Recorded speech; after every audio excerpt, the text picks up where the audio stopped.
where Julian was surveilled in the embassy, smeared. His case was kept in limbo intentionally, as we know from Freedom of Information. Julian was surveilled in the embassy, the wonderful Italian smeared. Stefania Maurizi. We know that his case was kept in limbo intentionally, as we know from Freedom of Information. Julian was surveilled in the justice was not served. They kept the case in limbo so that no exculpatory evidence, that is evidence which would clear Julian's name, could be seen.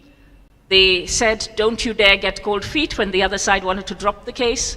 And they continued to say that Julian did all kinds of awful things. This continued with his torture at the embassy, at the Ecuadorian embassy, where he had sought asylum. And as you know, he served a prison sentence for seeking asylum, also rebranded as bail jumping. And during that sentence, so to speak, in the Ecuadorian embassy, Julian was mislabeled as hurting his cat, smearing feces on the wall, all these kinds of smears where he didn't have a voice to be able to say what was really going on, and nobody was willing to listen. And it was these grassroots activists who are in the room today, who have organized and supported this event, who saw through some of the smears and the lies that the intellectuals did not see through. So it is their courage and their solidarity that is really important in continuing to press this case. Right now in the courts, we are going through a very bizarre process. A journalist who is not an American journalist, who is an Australian journalist, who conducted journalism in the UK and Europe, whose WikiLeaks has 100% accuracy track record, is potentially going to be extradited to the United States to serve a 175-year prison sentence, which is essentially entombing him within a concrete bunker so that he cannot be heard from again. And we are here to resist. We are here to say this will not do, and we will not stand for this. On the panel today, we have some wonderful people, each of whom is an expert in their own field. And I'll just introduce them from left to right. At the start, we have Andrew Feinstein, who is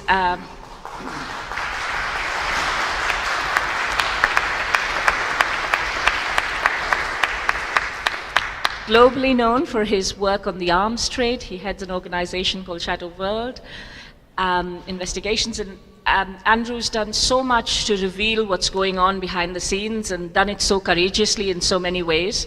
Andrew also served in the ANC government within Nelson Mandela's cabinet, so he knows what it's like to resist when the state is oppressing you, and what it's like to stand with the side that is honest and true.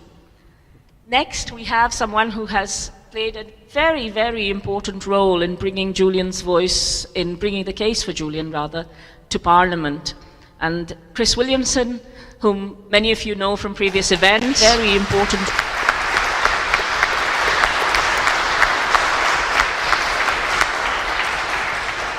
And who is very well loved here, was responsible for bringing the first motion in relation to Julian in Parliament. He has continued to campaign for Julian in various places, small events, large events. He's put his name to it, and he's always made a place for the case for Julian to be heard. Next, we have a relatively new voice to the scene, a wonderful Icelandic journalist by the name of Bjartmar Alexandersson. Bjartmar, a relatively new voice to the scene.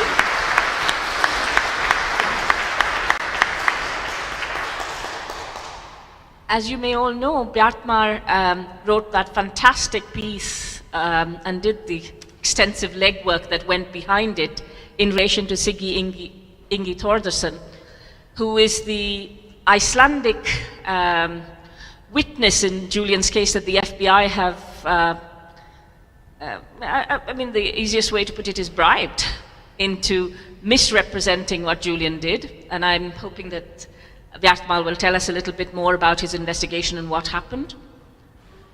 To my left, I have someone whom I greatly respect, Dr. Derek Summerfield. Derek is a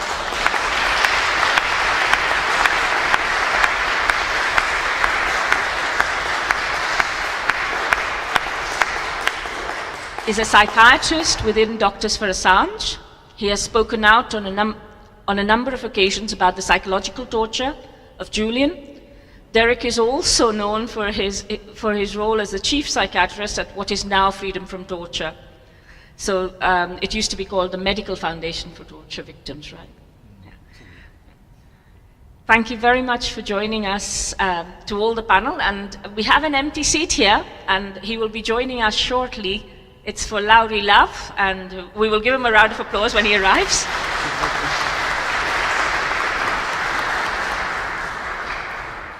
Lauri needs little introduction. He is the hacktivist and information scientist who used his skills to speak up for those who are oppressed, those who are poor, and was very instrumental within the Occupy campaign.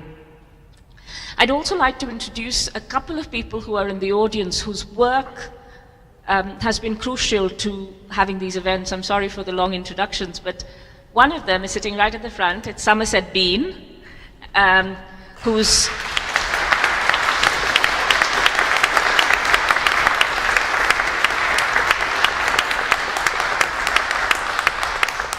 if you see any of the images around London on the billboards, online, on Twitter, anywhere, it's almost always Bean's images. So he is the graphic artist, creative expert who's fueled the campaign with his images and with his wonderful infographics. Thank you for joining us. And also, Carlos is streaming the event for us. Thank you for joining us, Carlos. I won't embarrass you.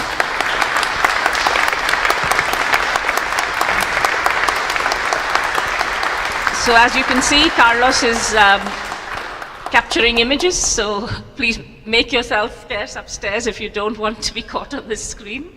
But just to warn you in advance. I'd now like to welcome Emmy Butlin, whom all of you know, everybody knows Emmy, to tell us a little bit about what the campaign to defend Julian Assange does.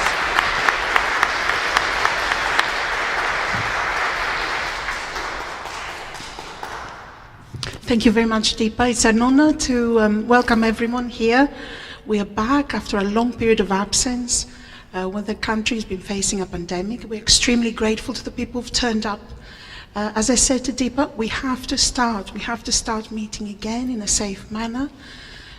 Julian Assange cannot wait. He needs us, and he needs every single one of us. We are a grassroots solidarity group. We are comprised by ordinary people who come together to do their bit in creating something extraordinary. A movement across country, across political spectrum, in defense of a man who, through his work with WikiLeaks, has enlightened the world. This man has been attacked from the very beginning due to his publication. He has inspired every single one of us. And we continue the work of solidarity by coming together as members of the public and finding out what we can do. We have here very eminent politicians, academics, medical experts, professionals, but we also have the public, us. And the more inspiration we get from this movement, the more we can tap into our own creativity and see how far it takes us in collaborating together to bring together a change in society where WikiLeaks journalism is applauded throughout society, not just by the public. WikiLeaks work has touched our hearts, and we are highly motivated from that perspective. I would like to invite all of you to find what you can do as members of the public. Turn around to the people next to you, find ways of collaborating, because only by working in collaboration with each other, we are able to multiply the effect and have impact. I mean, today's event would not have been possible for the work and collaboration of a small number of people who have brought this about. You are all part of it, and we're very grateful for your donations. There will be some buckets later which you can donate to towards the costs of the hire of the hall. So I'm passing back the microphone to our lovely DEPA driver, and we're really looking forward to hearing more and freeing some more of the truth about what has occurred. Thank you.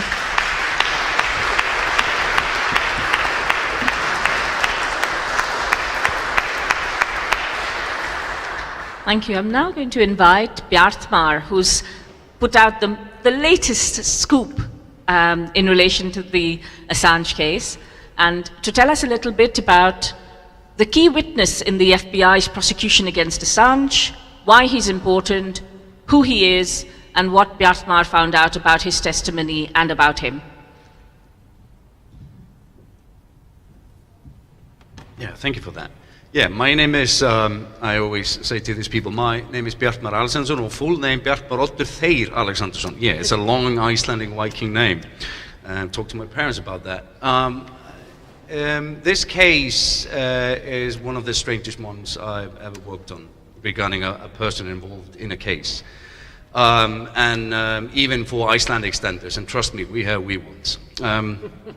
It's the main witness in the FBI case against Julian Assange is named Sigurður Þórðarson. And before he changed his name, as many criminals do in Iceland, his name was Sigurður Ingi Þórðarson. And he is one of the most famous con artists in Iceland. Everybody knows this guy. And he is pronounced, actually his nickname is called Siggy the Hacker. You might have seen this in international news, but according to my research, he has no hacking ability whatsoever. He actually needed the assistance of the FBI to get a video downloaded from a mobile phone. We have that email. So he is a con artist that is on a high level, only using this nickname to scare people. And there are certain people he likes to scare, and that are his victims which he sexually abused. Almost 15 of them, minors, which only 9 went to court, which he was convicted for. There were 15 boys underage, and one of these individuals actually committed suicide after his case did not go to court. So yeah, it's a really good witness, morality-wise, to take this guy. So he's been stealing out of from individuals and companies in Iceland for years. Even he stole 50,000 United States dollars from WikiLeaks when he was actually a volunteer in a small role inside there. And he actually used his role to, I would say, no, I'm translating here in my head here. He actually used his role to push his ego up, even to get his victims to meet him. And the thing is here, he's been convicted of everything of this. And now he's actually in Icelandic prison. He was 4 weeks ago, he was put in of the maximum security prison in Iceland. The police actually asked for a very certain detailed law that's not often used, which is used for serial offenders. So, and the judge accepted, and just today it was, it's now extra 4 weeks, which the judge now decided to lengthen this prison sentence that he has. So the police and the special prosecutor in Iceland are actually investigating him now for a fraud case that is almost £1 million in Iceland. He's on a crime spree while he actually has FBI immunity agreement with the FBI, which he was given back in 2019. So this is the backstory basically of the main witness of the FBI. And I did a 9-hour extensive interview with him, and over a few days. And what he actually admitted to me is that the case against, or a lot of the indictment cases inside the indictment, are basically a lie. There are several points in the indictment that are basically not truthful. For example, in the indictment, it's said that Mr. Thordarson was asked by Julian Assange to hack the Icelandic parliament and the mobile phone or the phone conversations. Well, this is a lie, and we actually could prove that when we put that in print. And there are many other occasions in the indictment which cannot be proven and also is basically a lie. And why this is important? Well, legally, it's kind of bad to put a lie in an indictment and go to court with it in any case. So being the prosecutor in this case, I wouldn't want to be him. And what you see is just a small speck of everything that's been happening to Julian. It's plenty of it. And but Mr. Thordarson plays a huge role in the case against him because he is the main witness of transforming Julian from a journalist to a hacker. And that's why his testimony is so important. Of all the people who are working as volunteers or members of staff for WikiLeaks, not a single person had come forward with the same testimony as Sigurður Þórðarson. So it makes you wonder that the only individual who actually the FBI could put in writing with his testimony that Julian Assange was a hacker and not a journalist. Well, it makes you wonder how strong the case is if you have to find a con artist and a pedophile to do so. So it's...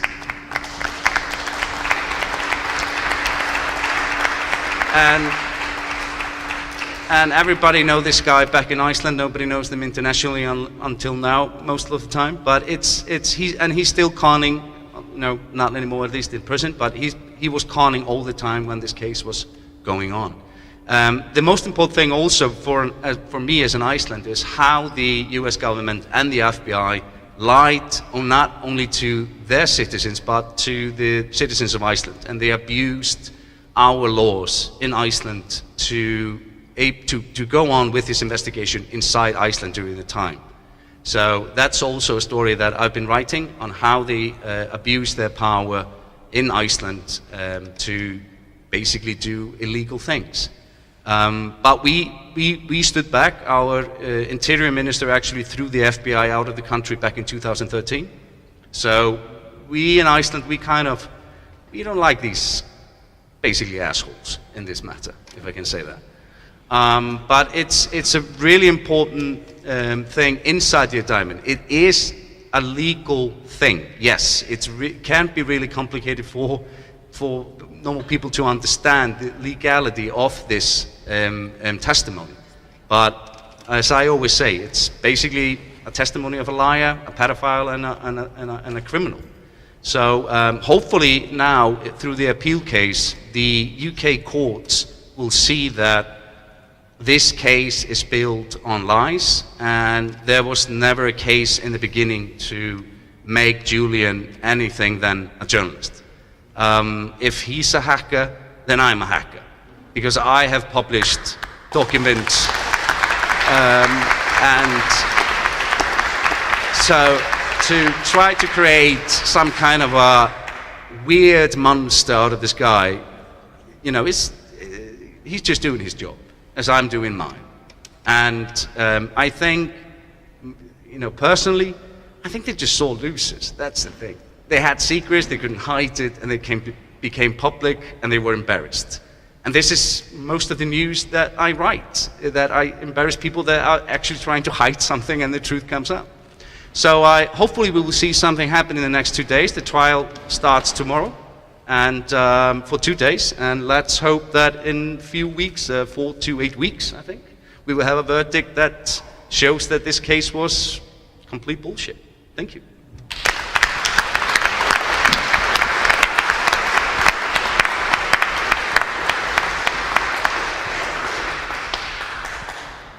Thank you. Thank you for that very important, I would say, testimony, because I think it's important for us to hear this from the people who are doing the work to uncover what's really going on. So thank you very much, Batman. And thank you for coming all the way from Iceland to be here for Julian.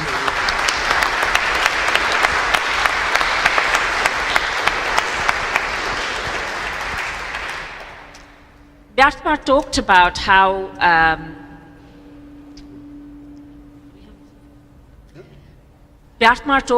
how the people who should be ashamed and embarrassed are within the US state, within their allies who covered up war crimes, rape, murder, torture in other parts of the world, who while taking the knee and pretending Black Lives Matter, destroyed entire countries and civilizations. But instead, the person who has been humiliated, who has been mistreated, who has lost a decade, more than a decade of his life, a very productive life where the person who brought together technology and journalism to create a new form of journalism, which is what Julian did. I think there is a bit of background noise outside. Excuse us a second. Thank you.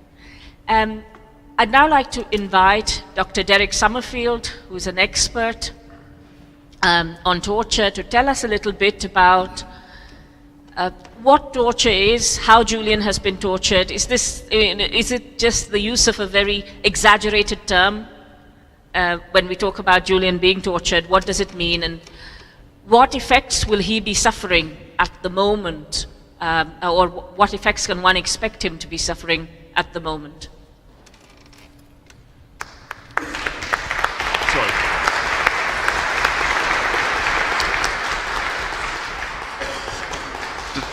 Thanks, Deepa. Just to set the scene, if I may, which is that we're talking about a particular Western citizen who has been a revealer of truths about the lies to us, about the war on terror, about the war crimes, and spying on us.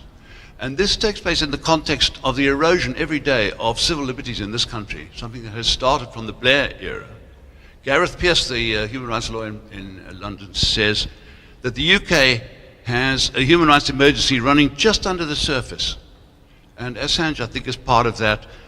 The British government spies on all our emails and texts and all of that, prevent enjoining doctors, nurses, lecturers, and teachers to spy on their students and patients. All of these things. And and yet we have to have a political show trial, and indeed a political show pre-trial for someone who has been more or less in solitary confinement for 10 years in different situations, and I'll come back to that. The situation he's been in since he's been in Belmarsh reminds me of critique of what are called close supervision units, which exist today at the heart of the British political system for the so-called hardliners, mostly Muslim men, very much in isolated, coercive psychiatry. And a few years ago, Sir David Ramsbottom, who's the chief inspector of prisons, described it as, quote, total isolation in punishment conditions. And I think that's probably fair for what Assange has been through. Just as 2 minutes of history, another player in all of this has been the current UN Special Rapporteur on Torture, Neil Meltzer.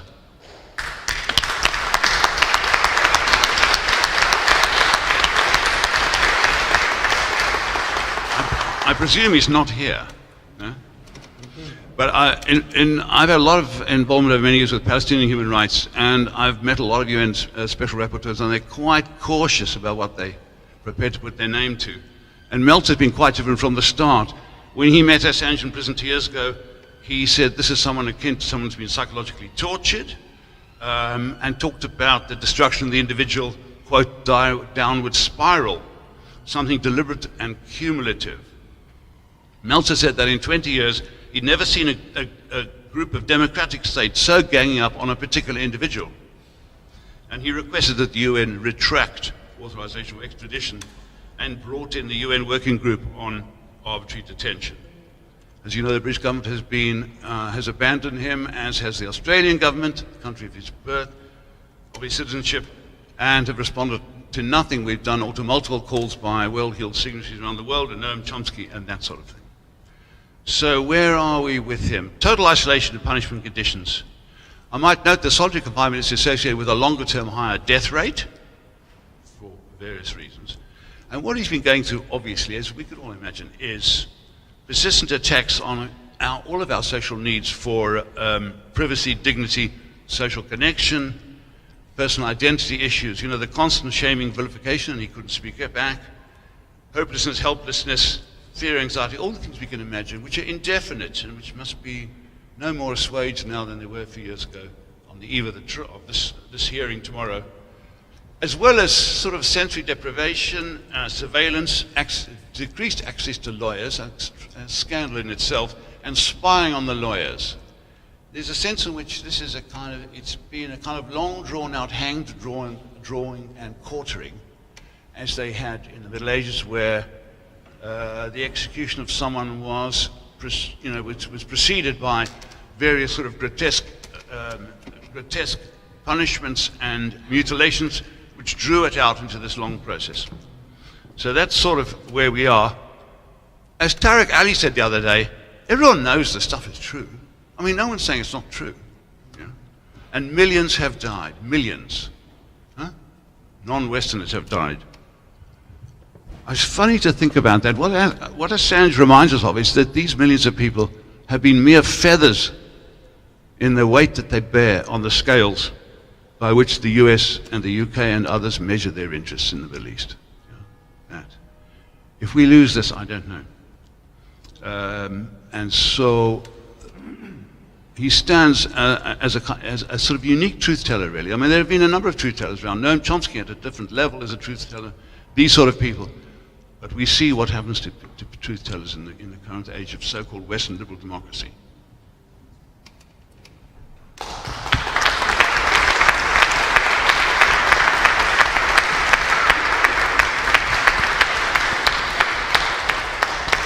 Thank you, Derek. I'd like to now invite Chris Williamson to say a few words about Julian's case. Yes, of course. No, thanks very much indeed, Deepa. And firstly, let me say it's great to be sharing a platform with a proper journalist, because we've been definitely let down in this country by journalists. And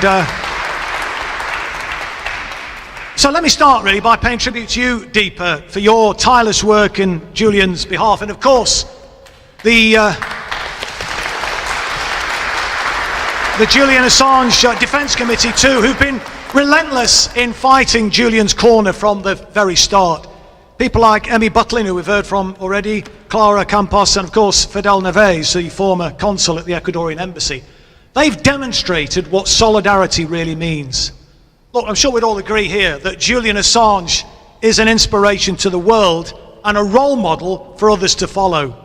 But let's be clear, he's been betrayed by this country, betrayed by the politicians on both sides of the House of Commons chamber, betrayed by the journalists who work for the corporate media, and betrayed by a judicial system that serves the interests of war criminals and corporate crooks instead of the interests of justice.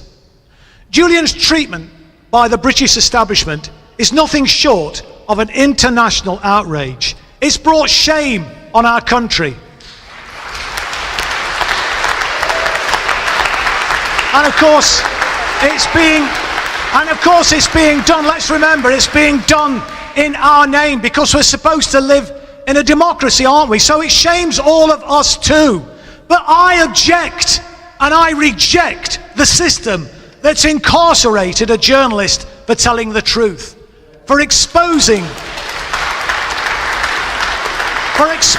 sickening war crimes and corporate corruption. How dare Dominic Raab accuse China of gross and egregious human rights abuses when that's precisely what his government's doing to Julian Assange? The hypocrisy is absolutely breathtaking, and I'm sick to death of listening to ministers castigating countries like Russia, China and Iran when they're either unwilling or incapable of getting their own house in order here in Britain. And what about the leader of the official opposition? Sir Keir Starmer. As a Knight of the Realm, he's a pillar of the establishment. And when he was the director of public prosecutions, he did his level best to get Julian extradited to Sweden on trumped-up charges. And I've got to say, I'm very sad that even Jeremy Corbyn said he didn't object to the attempted extradition to Sweden. And the right-wing Labour MP, Stella Creasy, positively revelled in the feeding frenzy. She even persuaded more than 70 parliamentarians to sign a letter to the Home Secretary in April 2019. 56 of these characters were Labour MPs and peers, and 9 others had recently resigned the Labour whip to join the ill-fated Change UK, otherwise known as the Funny Tinge Party. Creasy was insisting on Julian's extradition to Sweden, and her parliamentary missive to Sajid Javid urged him to, and I quote, "do everything you can to champion action that will ensure that Julian Assange can be extradited to Sweden." But look, all of these politicians, all of these parliamentarians knew that the extradition to Sweden was just a pretext. They knew the idea was to get Julian extradited to Sweden so that he could then be extradited to the US. Why was I the only MP pushing Julian's case? Where were the other MPs? Where were the MPs? Where were the MPs who claim to champion free speech?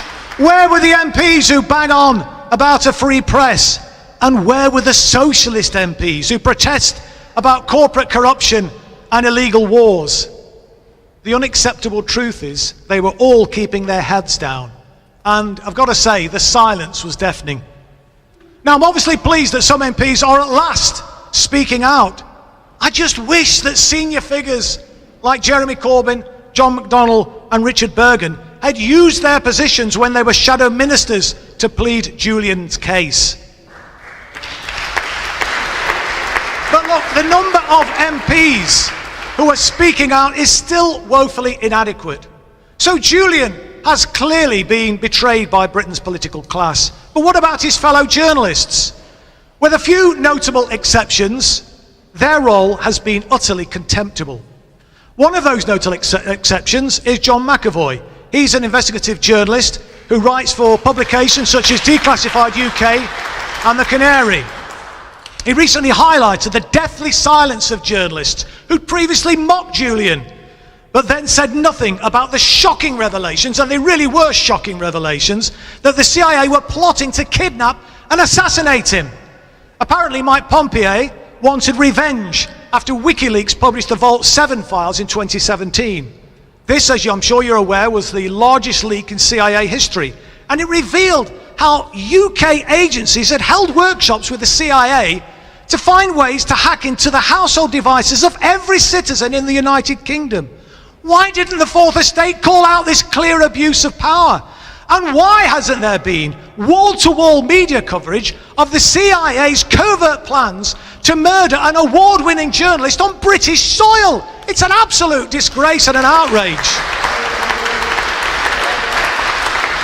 I mean, you know, it's astonishing, isn't it, that it's hardly been mentioned by the corporate media. And when John McAvoy was looking into the coverage of Julian Assange earlier this month, he discovered that the BBC, which has one of the world's most read news outlets, had only mentioned it once. And that was on the Somali language section of the BBC website. Of course, the story did appear a couple of times in The Guardian after it first broke, although to put that into perspective, the week after Alexei Navalny was reportedly poisoned by the Russian government, The Guardian published 16 separate stories on the issue, including video reports and opinion pieces. But stories that embarrass Western intelligence services are invariably played down or ignored altogether by the corporate media.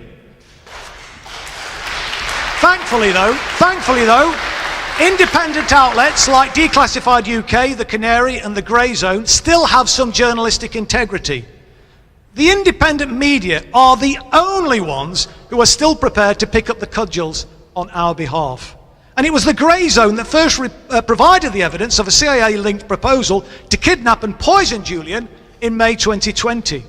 And of course it was a similar tale we've just heard when in June this year a key prosecution witness admitted that his entire testimony against Julian was false. Now that was an explosive revelation. Yeah, the corporate media has hardly given it any coverage at all. Anyone who doubted the corporate media's role as a mouthpiece for the establishment must have surely been disabused of those doubts by the way in which Julian's case has been reported. These corporate media hacks have brought their profession into total disrepute. They prove themselves to be nothing more than stenographers for the security services. Fearless journalists, they ain't. And here's just a few examples of the ridiculing reportage to which John McAvoy was referring. Now, it's almost 4 years since The Guardian's James Ball claimed, and I'm quoting him now, the only barrier to Julian Assange leaving Ecuador's embassy is pride, apparently. He also said that Julian was unlikely to face prosecution in the United States. And 2 months later, he said, Julian was being treated like a grounded teen. He should hold his hands up and leave the embassy. Another corporate media hack was also dismissive about Julian's plight. In a piece by Marina Hyde, she wrote in The Guardian in 2017 that the moral of the Assange story was wait long enough and bad stuff goes away. Hyde concluded her sneering story with a sarcastic comment that Captain WikiLeaks will get out of pretend jail eventually. And of course, the insults and ridiculing have been relentless. When Julian sought political asylum in 2012, Suzanne Moore said this: "I bet Assange is stuffing himself full of flattened guinea pigs. He really is the most massive turd."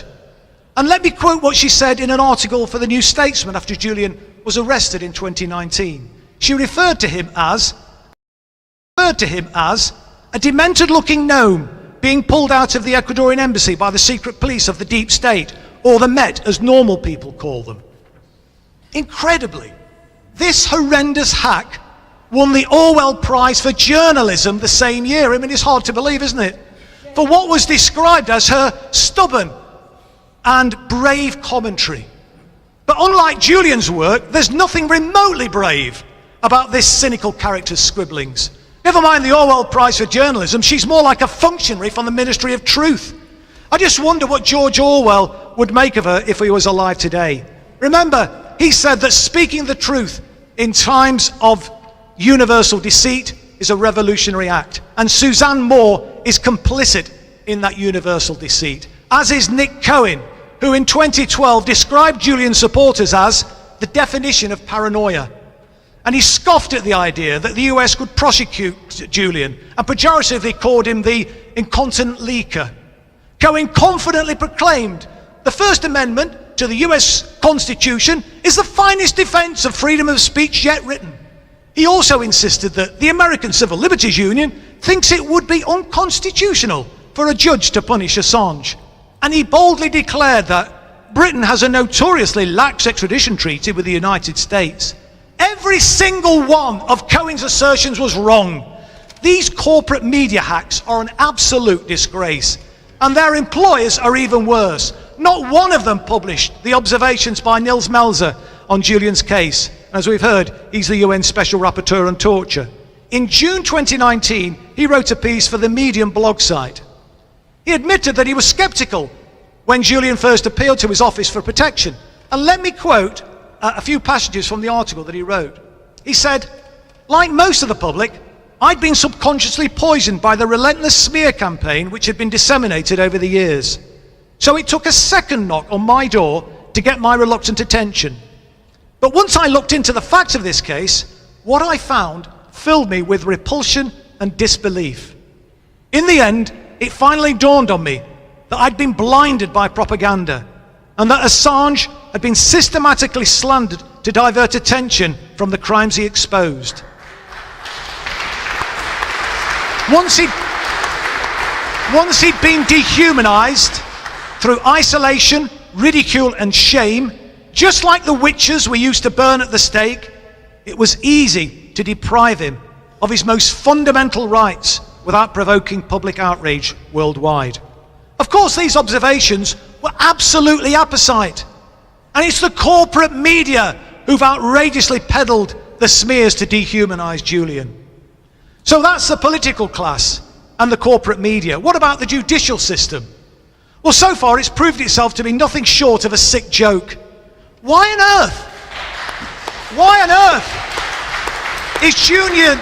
earth is Julian even having to fight an extradition application at all, let alone find himself incarcerated in a high-security prison for over 2 years.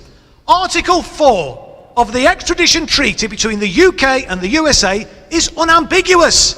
It clearly states that extradition shall not be granted if the offence for which extradition is requested is a political offence. What could be more political than exposing war crimes, I ask you? Now, I've heard it claimed that Parliament removed the bar on political offences, though, because the Extradition Act didn't specifically refer to them when the legislation was passed in 2003. But that doesn't stand any scrutiny at all. When the extradition bill was being debated in the House of Commons in December 2002, the issue of political offences was actually raised by MPs. And the government's response was absolutely unequivocal. Responding to the debate on the extradition bill on the 9th of December that year, Bob Ainsworth explicitly stated that the bill will ensure that no one can be extradited where the request is politically motivated. So I ask you, what the hell is going on? It's as plain as a pikestaff, as far as I'm concerned, that the system that Julian's fighting is completely rotten to the core. As Edward Snowden is reputed to have said, when exposing a crime is treated as committing a crime, you're being ruled by criminals, which pretty much sums up Britain today. Look, Julian's been betrayed by the politicians. He's been abandoned by the corporate media. And so far, he's been unjustly treated by the judiciary.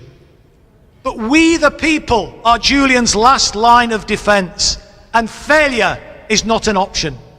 With the world standing on the brink of climate catastrophe, and the AUKUS deal raising tensions with China, the need for fearless journalism has never been more important. So let's make one hell of a stink tomorrow to show the court that the British people say, "Free Julian Assange now!"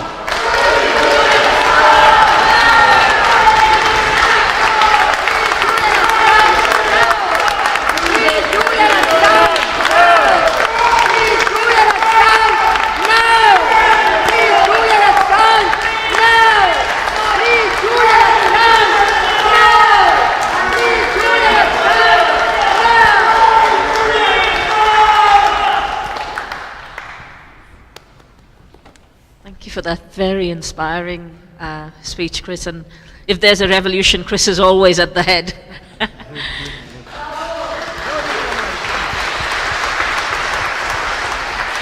We are glad to stand with you. Our next speaker is someone who has endured a huge amount of stress, difficulty, hardship, as a result of being somebody who's always championed the oppressed. He has used his incredible information technology skills, his intelligence, and importantly, his character to stand up for what is right. And I'm really honored to welcome to our panel, Laurie Love.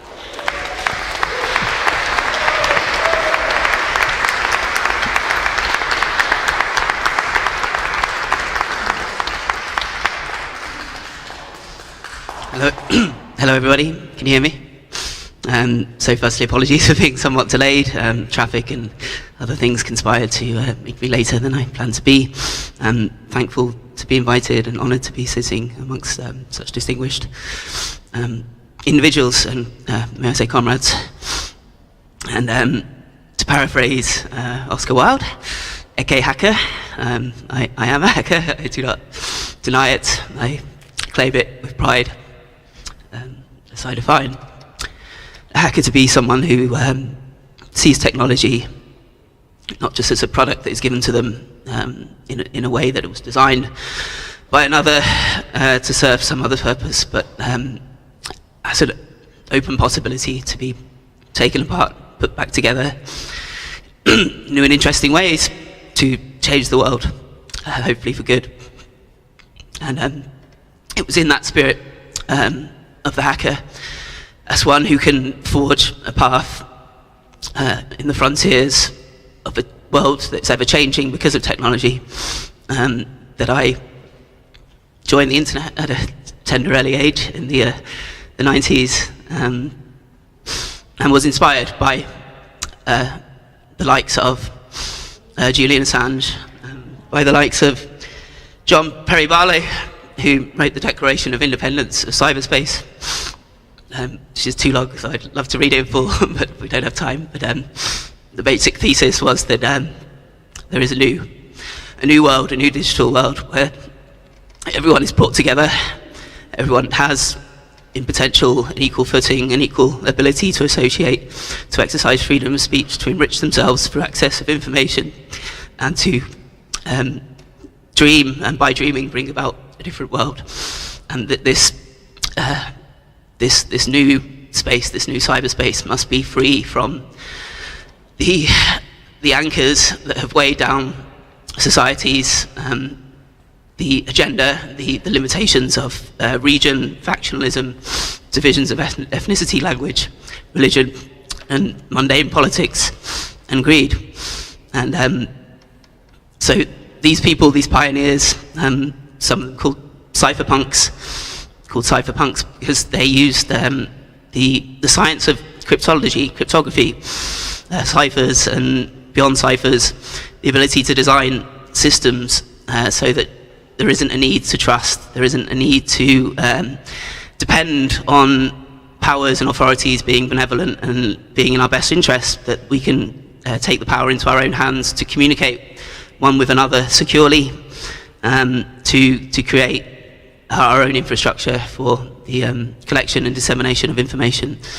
And so Julian Assange inspired me through his early work in cryptography, but obviously through WikiLeaks, when, as we all know, they broke through the mold, the restrictions of a press that has unfortunately become suborned and secondary and subverted and corrupted by power and influence, Faustian pact for access or to have a comfortable life, or because of the groupthink that comes out of them being a very specialized class, shall we say, that is exclusive of many different people. But you've heard of that from much better people than me. I will salute my comrade Chris Williamson, who I met at the Rebel Tent at the Beautiful Days Festival, before he had been drummed out of the Labour Party for standing up for the rights of the Palestinian people. And so he knows firsthand what it's like for media to be complicit in a campaign of bad faith, an innuendo and a taboo. This is what we see against Julian Assange. My personal story in this connection began with the tragic event that we are trying to prevent here, which is the avoidable loss of life of a courageous truth teller by the name of Aaron Swartz, who was a young internet wunderkind in the United States, who helped design some of the protocols that we still use on the web today, RSS, but then went into activism, not maybe out of predilection or because he wanted to be involved in politics, but out of a sense of necessity, because he wanted to, again, bring about this better world through the internet. And he helped stand up against some bad legislation that the United States Congress was bringing in to curtail internet freedoms and to empower the copyright cartel and the security industries to undermine users' rights. And because he was so successful, because he had been associated with creating technologies to enable whistleblowing, to enable the conveying of information securely to outlets such as WikiLeaks, technology we now call secure drop, that is used all over the world. They had a pretext to arrest him for downloading scientific journal articles from a library computer system at MIT. And he was hounded to death by an overzealous prosecutor, and because he was in the bad books of people in power that wanted to make an example of someone so that others would not be so courageous, because he had been an inspiration to others. So it was after Aaron Swartz's death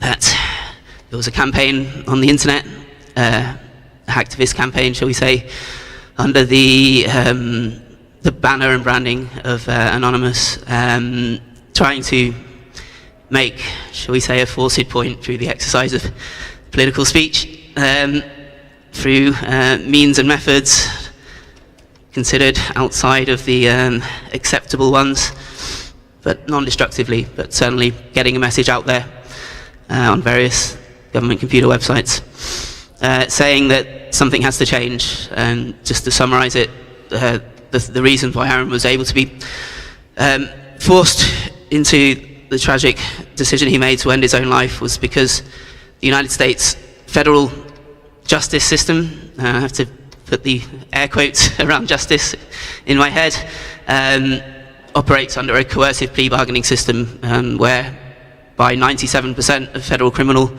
defendants do not even see their day in court, do not stand before a jury of their peers to be judged by their peers after an adversarial system of evidence, an argument and contention and findings of fact.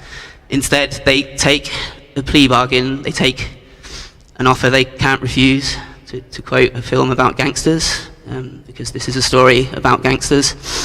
And the reason they take this offer they can't refuse is because the leeway of the federal criminal sentencing guidelines and the freedom of prosecutors to pile on charges so that they can say, you cooperate with us, you sacrifice your right to a free trial, you turn and you inform upon your comrades, become part of our system of oppression, and we will give you 5 years or 10 years.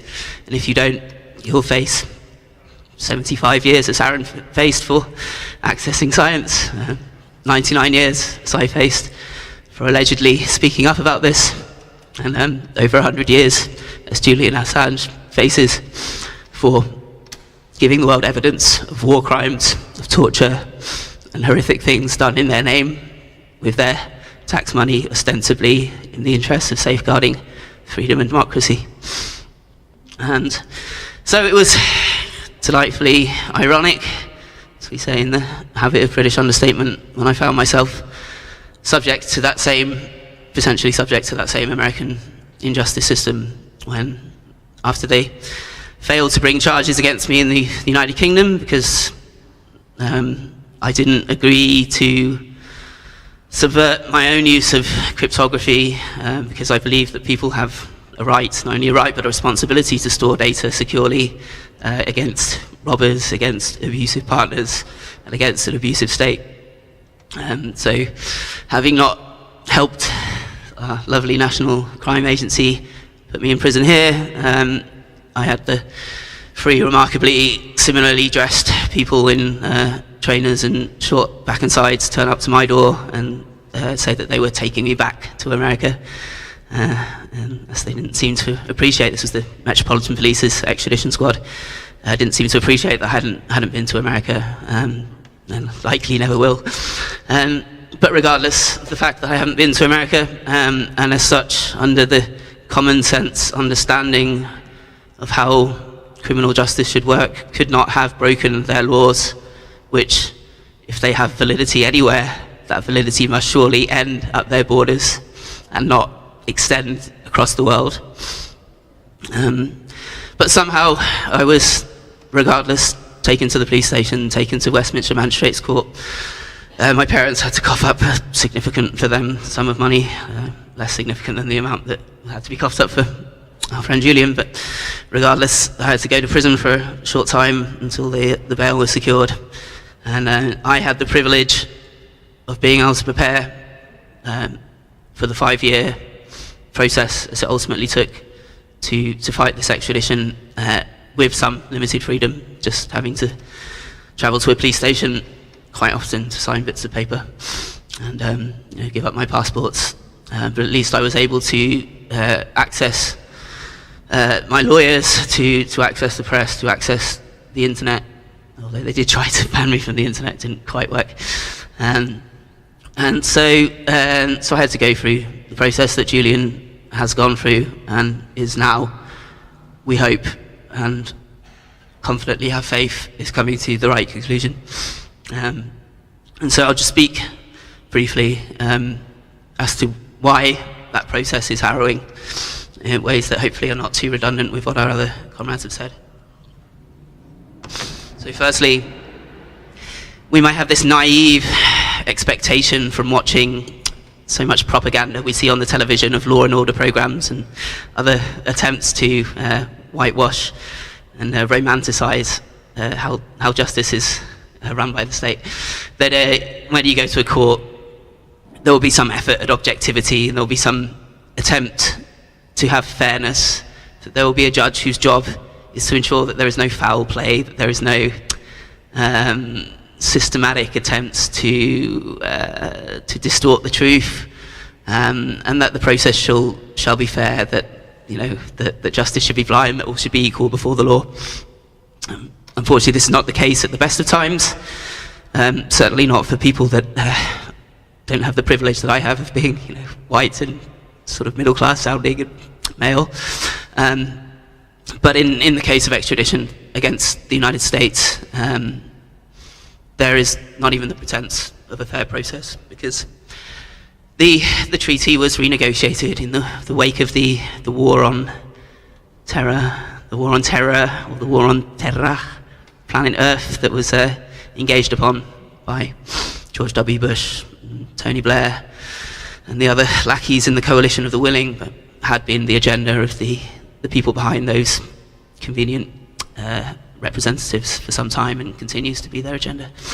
And it was renegotiated such that there is no requirement for the United States to prove even the lowest definition of there being an answerable case, which is the legal term of a prima facie case. So on the face of it, that there is evidence to believe that this person has committed a crime in this jurisdiction that should be answerable in this jurisdiction, and therefore the court should have faith that they will receive a fair trial on the other side of that process. Because this requirement was taken away, it meant that I had to sit in that goldfish bowl at Westminster Magistrate Court, as Julian has had to sit and observe a long sequence of lies and distortions and dissimulations be trotted out, and be unable to stand up in frustration, as I saw Julian do, felt very much how I had felt in that situation. The need to say, hold on a minute, it's not even false, it doesn't even make sense what you're saying here, it's not even conceptually cogent, etc. Instead, you have to let the process unfold, and you have to let the arguments be argued that are able to be argued. And because the court will not entertain such obvious arguments already mentioned as the matter of jurisdiction, the jurisdiction in the case of America attempting to try people in their corrupted, unjust criminal courts for actions undertaken while not in their country, is called exorbitant jurisdiction or extraterritorial jurisdiction. It should be an easy reason to throw the case out. The disparity in sentences. To be extradited, there has to be what's called dual criminality. It has to be equally an offence in the requesting country as the requested country. But they do not take into consideration that it is not an equal crime if in this country, for example, for the offences I was accused of, one might receive a custodial sentence of 36 months, whereas in the requesting country, one might expect to spend the rest of their life in a concrete box. This is not equivalent in any way. But that argument could not be argued. It could not be argued, as was mentioned, that this is clearly a political offence. There's a good punk song from the 90s by Skunk Anansi that says, I won't use the swear word, but yes, it's freaking political. Everything's political. There is not an act of truth-telling that isn't political, especially when that truth-telling is about the ways in which politics has perpetrated horrific abuses, and the so-called measures that are supposed to hold them in check, the cherished fourth estate, has not just failed to provide that necessary check and balance to power, but has become complicit in its exercise, again, as we've heard so eloquently. So in the absence of any of these quite reasonable arguments, it had to come down to the question of an incredibly relevant and important question of whether someone might survive incarceration in that system, survive even the process before they are sentenced under colour of law, which involves sitting in the jails, going through protracted trials designed to wear you down and to destroy you. And in my case, the place that I would be expected to go, and the place where Julian would be expected to go if he were to be extradited, is a horrific institution in New York called the Metropolitan Corrections and Detention Center, where people who watch the news may know that someone recently did commit suicide. The infamous Jeffrey Epstein was certainly killed in that institution, despite in my extradition there being great pains taken to suggest that this is a safe place to put someone, that if you are suicidal, quite understandably, because you've been taken away from your country and your family to a place you've never been, to be torn down and tortured by strangers for trying to do the right thing, that you might find yourself lacking any more in any hope, knowing that your life has been reduced from all its possible value, all its possible capacity to being an example to others, to scare them out of similar acts of courage, that you might then want to take that way out and not sit through that for the rest of your life. And so it was found in my case that despite the great efforts made by the prosecutors to suggest that it's all hunky-dory and it's ring of roses, not ring roses, but like nursery rhymes and kumbaya in this detention system, that actually no, it is horrific. That when somebody is deemed to be suicidal, quite understandably many are, most will actually attempt to cover this up, because the so-called treatment to make you safe is to put you on suicide watch.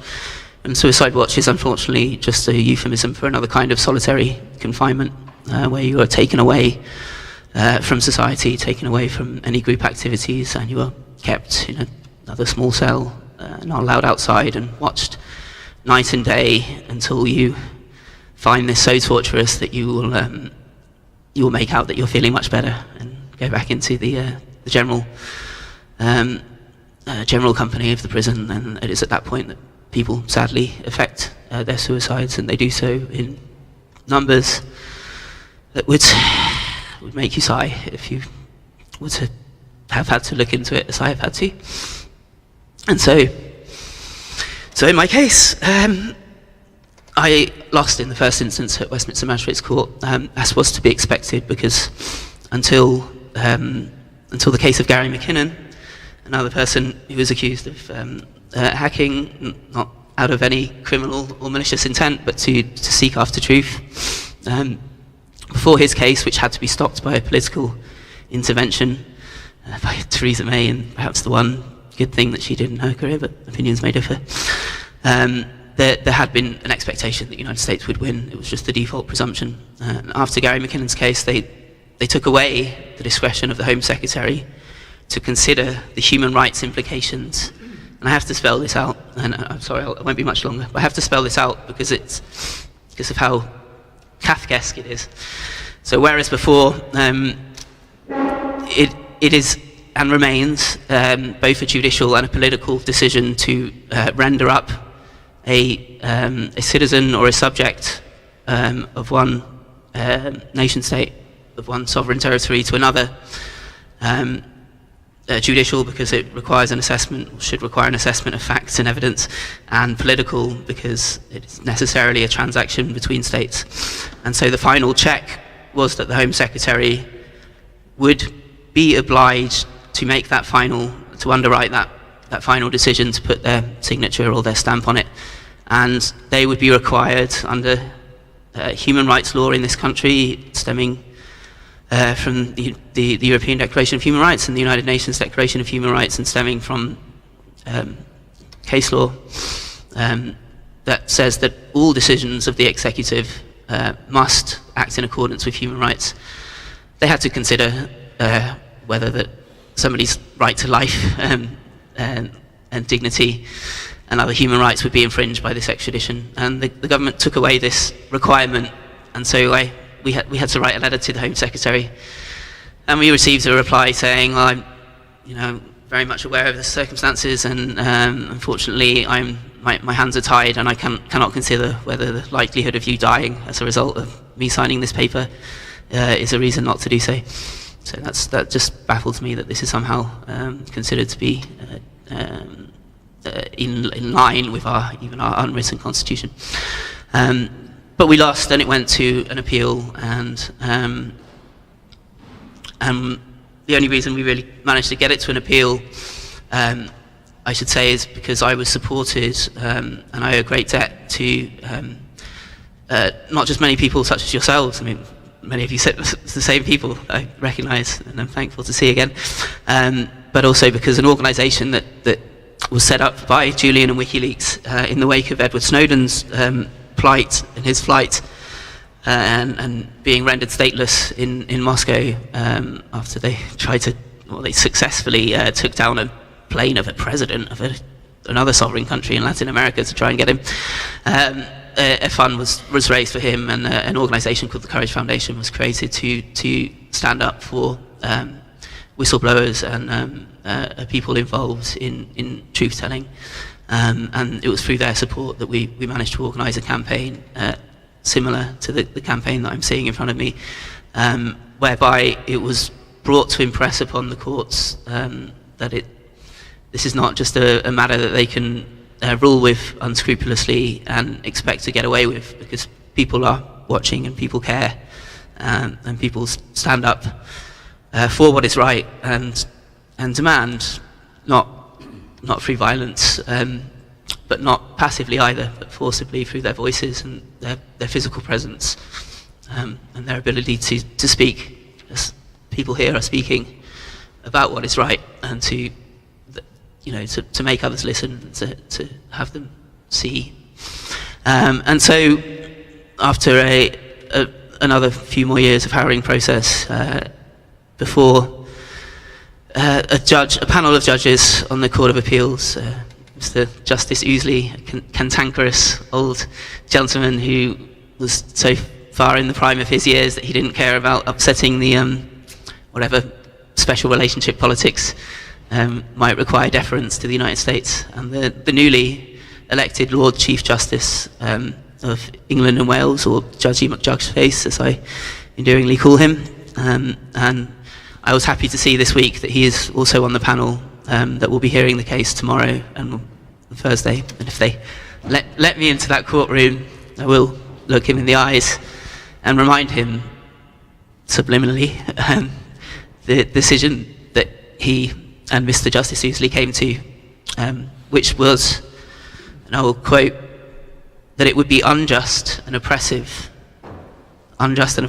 being precise judicial, jurisprudential, quite precise legal language, be unjust and oppressive in light of our obligations under human rights to send someone such as myself, someone, as is now argued, such as Julian, who would face such dehumanizing and torturous conditions, as to make it, in light of our character, our disposition, our history of mental health or mental uniqueness, shall we say, that there could not be a reasonable assurance of the preservation of their life. And so I hope that this will hold in this appeal, that the grounds by which this extradition was refused in the magistrate's court, that it would be unsafe to send Julian Assange to this horrific regime, to render him unto the same regime whose war crimes he reported, something that would be beyond the ability of anyone to consider for any other country in the United States. that they will be found that this cannot be done. And so I hope to be with you when we see that outcome.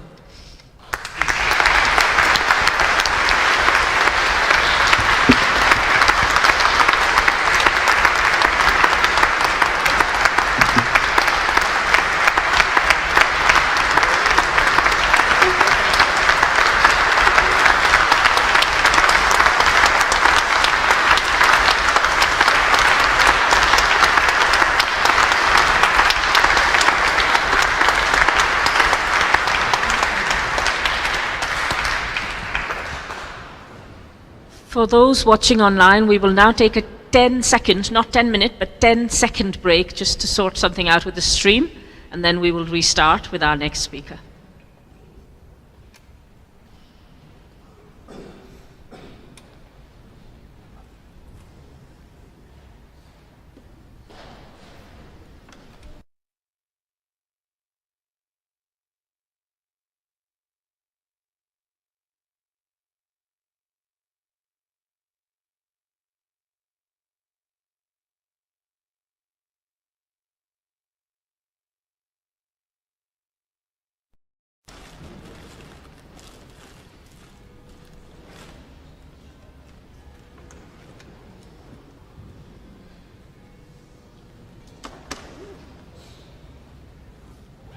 Thank you very much for bearing with us.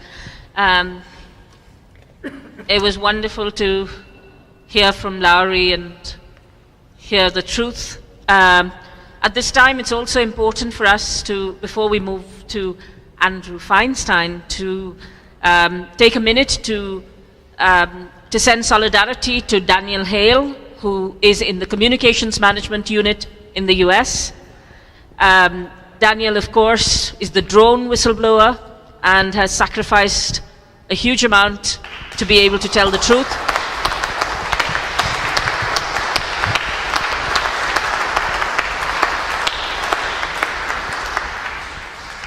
On your behalf and ahead of COP26, I would also like to send solidarity to Stephen Donziger in the US, an environmental defender who is being persecuted for standing up for the people of Ecuador who are being tormented by Chevron. And closer to home, as we know, Scotland jails journalists. We have Craig Murray, who has often graced this panel.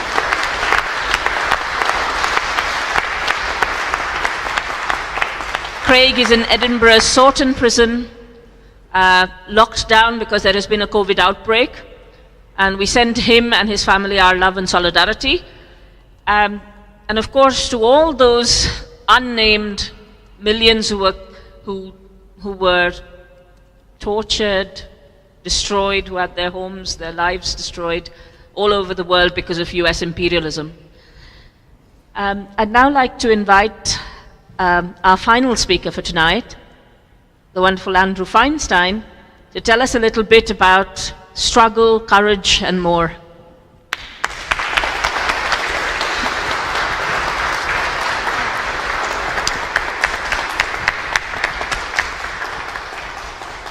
Thank you so much, Deepa. And if I could also add my thanks to you and to all of the people in the campaign who do the extraordinary work that you do.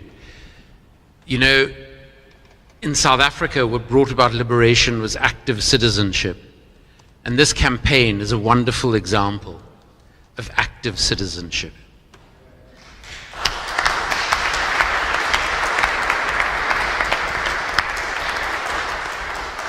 It's also a great honor for me to speak on a platform with such esteemed people in support of that most revolutionary of things, the truth teller. And particularly, I would like to say what an honor it is to share a platform with Lowry.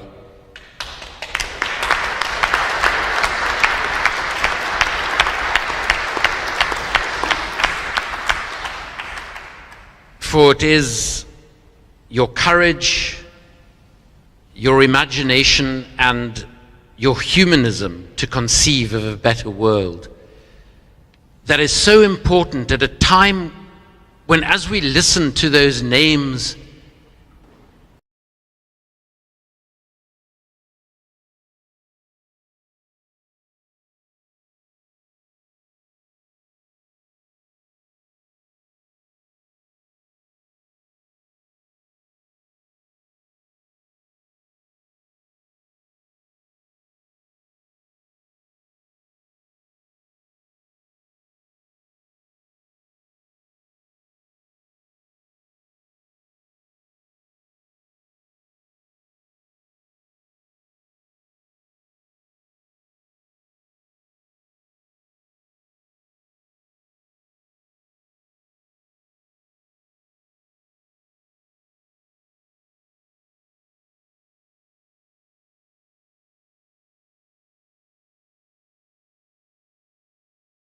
and I want to talk, and forgive me for being slightly personal and slightly anecdotal in doing this. I want to talk about two aspects of why Julian has been treated as he has. Because it is, of course, a tragedy and a travesty of justice that we need to be here at all. Let us remind ourselves that what Julian has revealed in the most powerful way possible, in the words, in the writings of the powerful, how they have undertaken illegal invasions, illegal in terms of their own laws, illegal invasions that have led to numerous deaths, to torture, to war crimes. And because he dared to expose the militarism and the arms trade that underpins it, this is a trade that accounts for 40% of all corruption in all global trade. This is a trade that, as we sit here tonight, ensures that American and British bombs dropped from American and British jets, piloted by Saudi, Emirati, and mercenary pilots, is murdering innocent civilians in cold blood in Yemen in our name and using our tax pounds and dollars.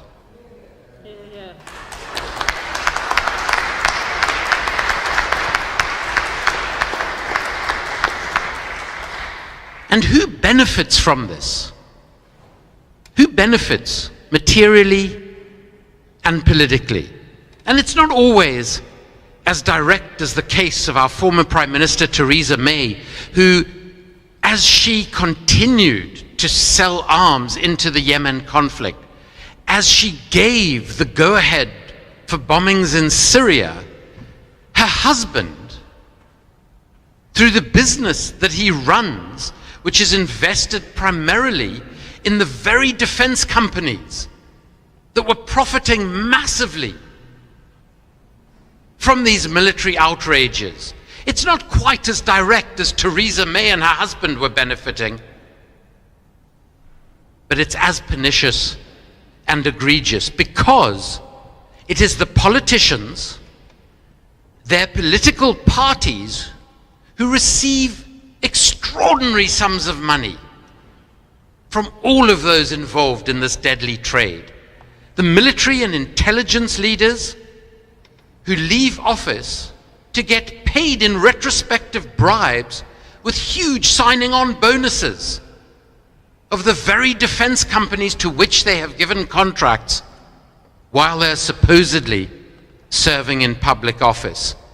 It is the corporate executives who might at one point want to run a good company, but as soon as they realize that when they pay a bribe, they receive part of that bribe in what we call the feedback principle.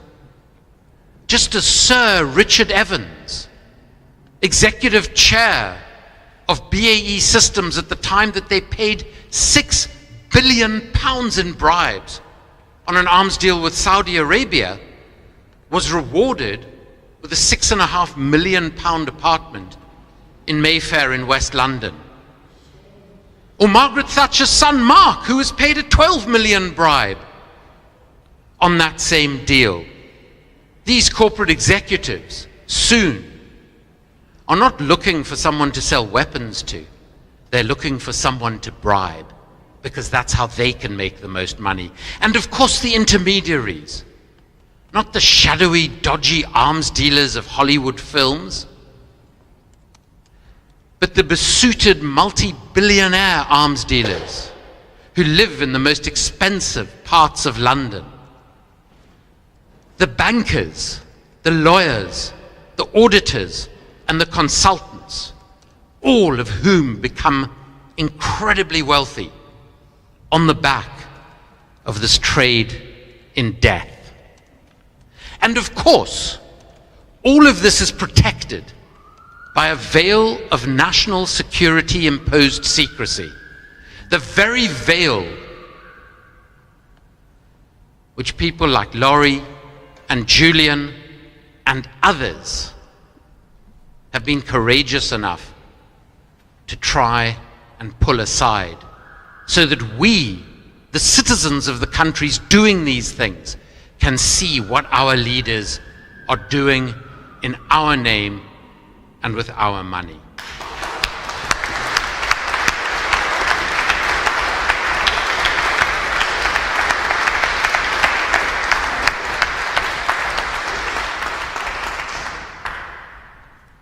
But let us also never forget that power and its compliant media will never give up anything willingly. That the only way power concedes is when enough of us, for long enough, struggle against that power to overthrow it.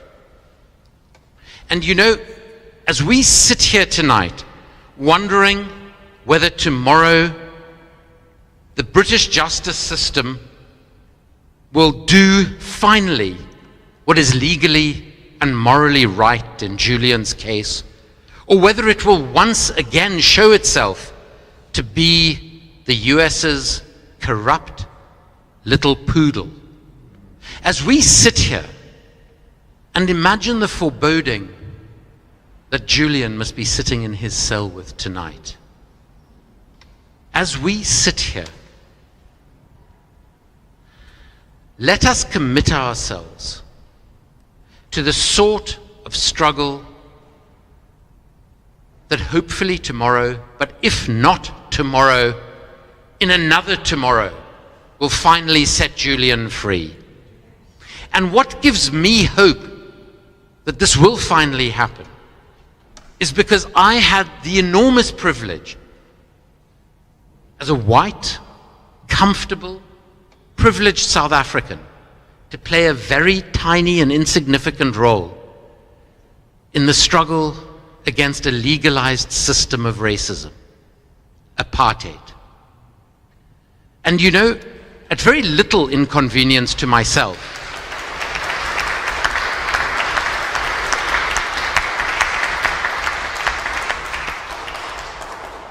very little inconvenience to myself, I was forced to leave my country, South Africa, in the mid-1980s to avoid serving in the apartheid military. And the night before I was needing to leave the country at somewhat short notice, I drove up to a hill that overlooks Cape Town, and I thought to myself, never in my life will I see my homeland again. Because that's what everybody thought. That the strength and power of the apartheid state, supported by the British, American, and many European governments, seemed immovable. If someone had told me at that point that just 5 years later, Nelson Mandela would walk free from 27 years of prison. That 4 years after that, he would be the country's democratically elected president. I would have not just questioned their level of political understanding, I would have questioned their sanity, because it seemed an impossible dream. But that is what happened.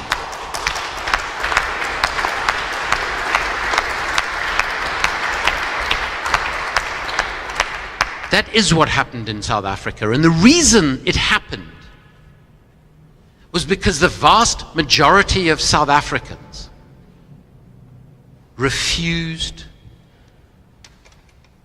to stop the struggle for freedom. They made the country literally ungovernable. And with the support of ordinary people in every corner of the world, they forced the banks that had been bankrolling the apartheid state to make it much more expensive for that state to continue its legalized system of racism and oppression. It was done by ordinary people, people like you and I. And South Africa's democracy has not been without massive challenges. After over 360 years of racist oppression, that's hardly surprising. One of those challenges is the way in which military corruption elided from the militarized apartheid state into our young democracy.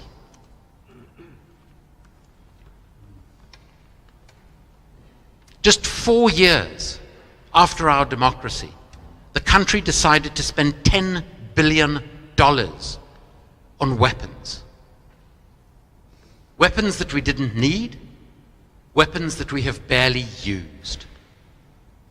This was at the time that our President Thabo Mbeki told the 6 million South Africans living with HIV or AIDS that we couldn't afford to provide them with the antiretrovirals they required to stay alive. Over the next 5 years, because of that policy choice, 365,000 South Africans died avoidable deaths. 32,000 babies a year were born HIV positive because we couldn't afford mother-to-child transmission treatment, but we could afford to spend $10 billion on weapons because conservatively, the defense companies, led by BAE Systems, championed by Tony Blair, paid $350 million in bribes. But you know what? In South Africa's young democracy, where our investigative media puts a country that is supposedly home to the world's oldest parliament to shame, on the 11th of April next year, I, along with over 200 other people, will give evidence against former President Jacob Zuma and the French arms company Thales, who bribed him for that corruption.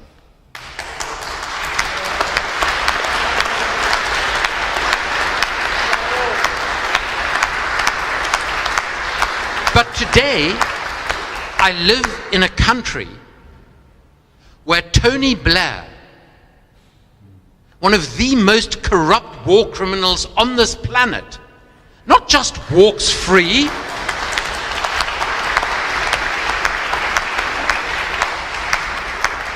but every time he opens his mouth,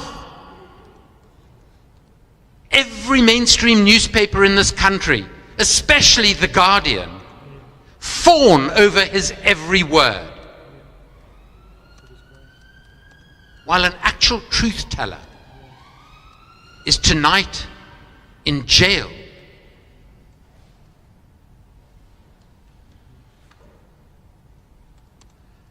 So let us remind ourselves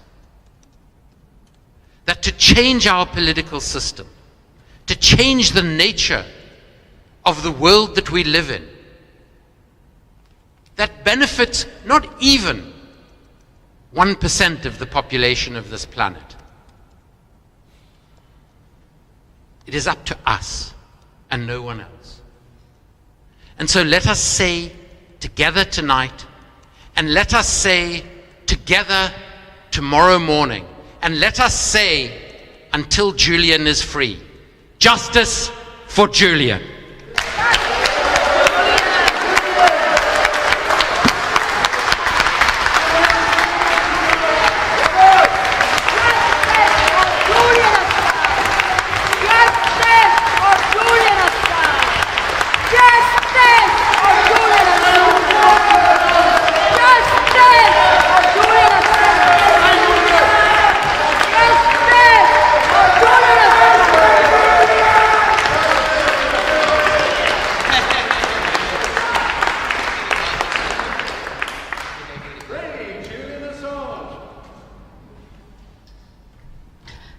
I'd now like to just remind everybody that it is your taxpayer money that is funding the CPS's Claire Dobbin and James Lewis QC, Claire Dobbin QC and James Lewis QC, and the CPS under Keir Starmer's leadership was involved in stitching up Assange. Let's make sure that we hold them to account for the things they say in court tomorrow and elsewhere.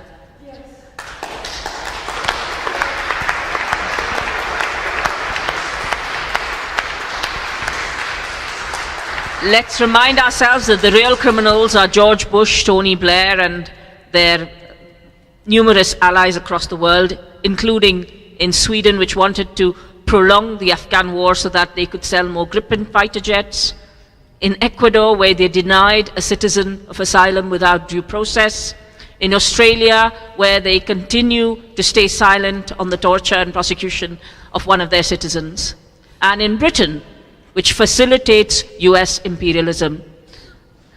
I'd like to remind us, though, on this, against all of this, the wonderful shining example that WikiLeaks brings of security for the documentation as well as security for the whistleblower, connections with small organizations, for example, in Tunisia and Lebanon and elsewhere in the world, whether in Kenya exposing corruption or sparking the Arab Spring in parts of the world, or indeed in globally relevant articles. So allowing whistleblowers to talk to those who understand their local information, but also those who understand the international information or who are interested in it. Allowing us to have a secure Dropbox facility that is now emulated by many national newspapers and I believe over 29 different free speech organizations and whistleblowing support organizations.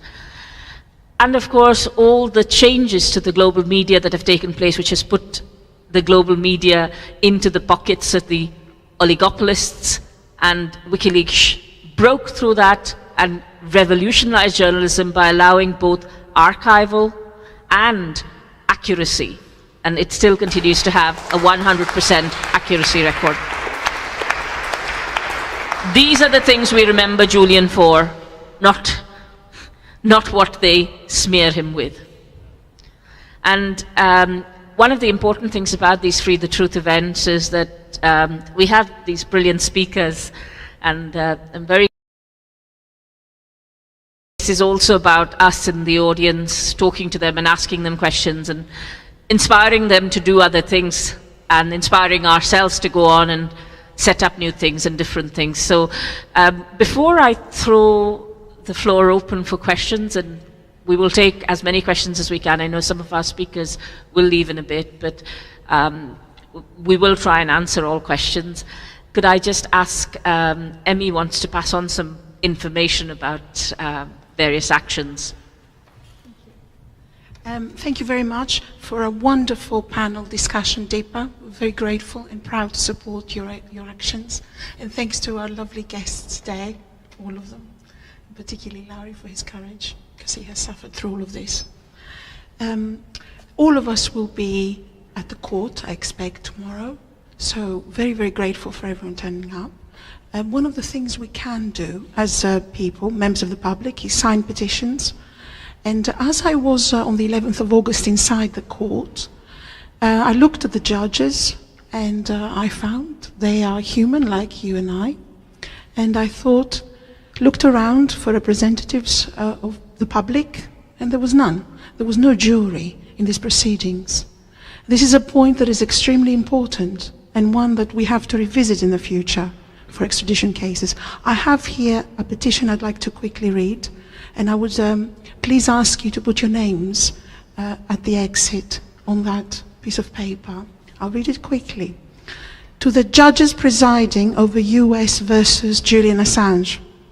You have in front of you the case US versus Julian Assange, the publisher of media organization WikiLeaks.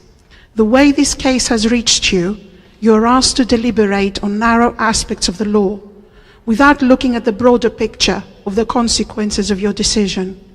You're obliged to look at the law and the evidence impartially and deliberate fulfilling your duty to society and the public. In fact, the decisions you are making, you're not making in your name, but on behalf of society, since it is our society that has institutionalized the function of your role. Your decisions are a legal expression of the culture we share as it evolves through the centuries of our nation's existence.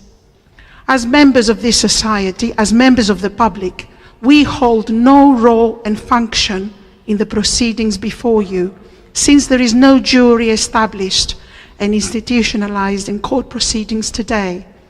We have no role or function as members of society today, other than sit in the public gallery and come outside the court, raising our voices to be heard loud and clear, expressing our view that the prosecution of Julian Assange is not in the public interest and he should be freed by this court. Yet, we are part of the fabric that supports your function. We fund the building and upkeep of such fine buildings. Our tax sustains you and your families. We support the good functioning of the royal courts by keeping our side of the social contract to adhere to its decisions collectively. In that capacity, which beseech you, do not put upon us collectively the responsibility for Julian Assange's intellectual and physical demise. We do not want his blood on our hands as a society.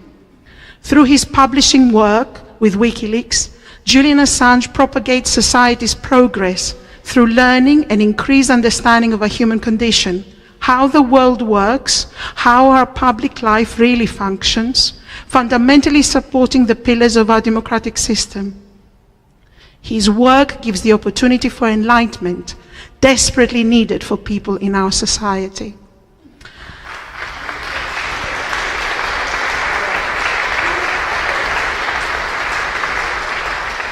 His work shines a light where we fail. As a society, we fail as a society, and these failures have dramatic consequences on people's lives abroad and at home. This is why the prosecution of Julian Assange is not in the public interest. Your decision on the case before you will determine what direction our society takes for the future. Choose enlightenment and not darkness. Generations before us have given their intellectual input, hard work, sweat, and even their lives to reach the state we live now, without the fear of arbitrary violence unleashed upon us as a society on a massive scale. Yet, following the case of Julian Assange, the threat of losing this is evident. Our intelligence services, our police, our governments stood silent or were complicit as foreign actors planned the kidnap and murder of someone who lived among us. Julian Assange is one of us. His prosecution is not in the public interest. The progress of this country has achieved is priceless to all of us who live here. Let our progress continue. Do not choose our intellectual and moral decline. How can it be that our society, through our institutions, can reject the fundamental humanistic values of enlightenment that Julian Assange's work with WikiLeaks represents? Public opinion agrees. The prosecution of Julian Assange is not in the public interest. No jury would send him to America to face his tormentors.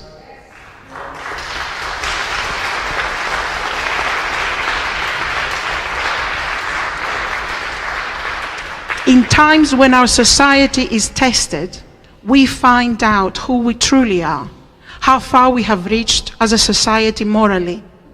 This is such a moment. Do us proud. Our society looks to you. The whole world looks to us collectively. Do us proud and let us cheer at your decision.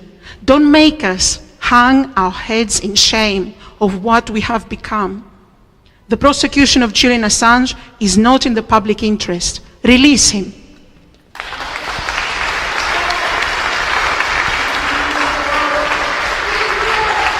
Please sign the petition at the exit. Thank you.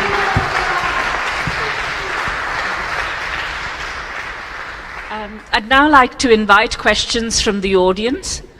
Because I'm not sure about whether the roving mic will work with everybody. Could I ask people to either come forward or say their question from their space if they would prefer to, and then we can... Oh, there is a roving mic. Excellent. Thank you. But could I ask you to prioritize your questions to Chris Williamson? Okay.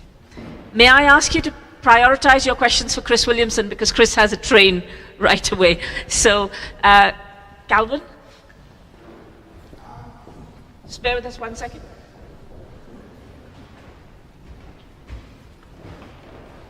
At the moment, this country is being led by the most corrupt, cronyism-led government of my lifetime. The judicial system in this country is a joke. The charges that Julian Assange face are farcical. They are an absolute joke. How he has been held captive in Belmarsh this long is a joke. As most of you know here, I'm a whistleblower.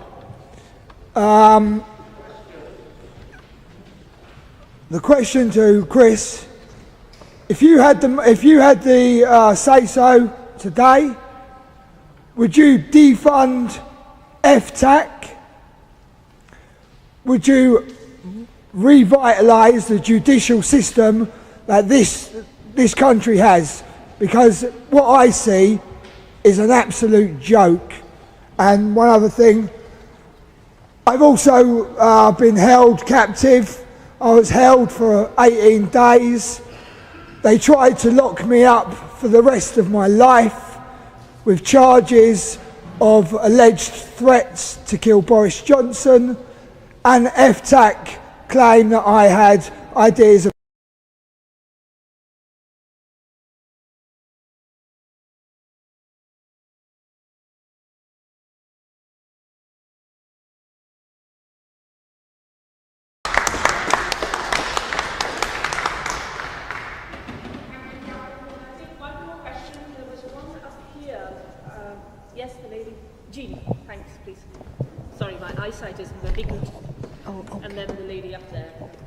Hi.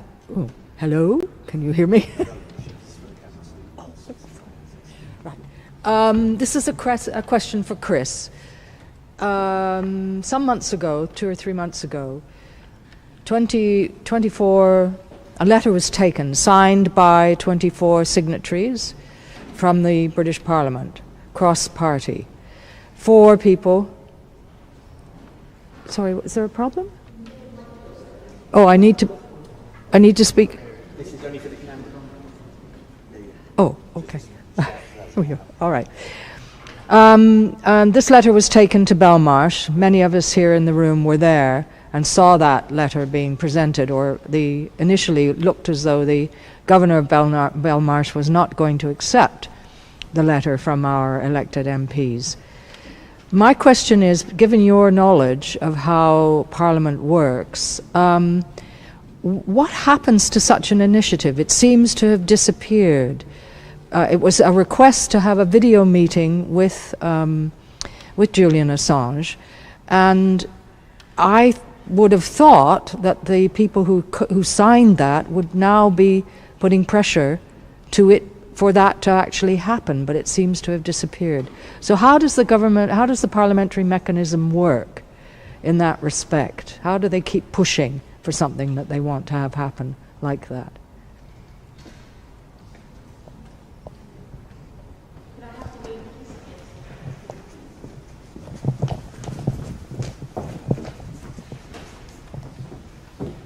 My question is to Chris Williams. My question is to Chris Williams.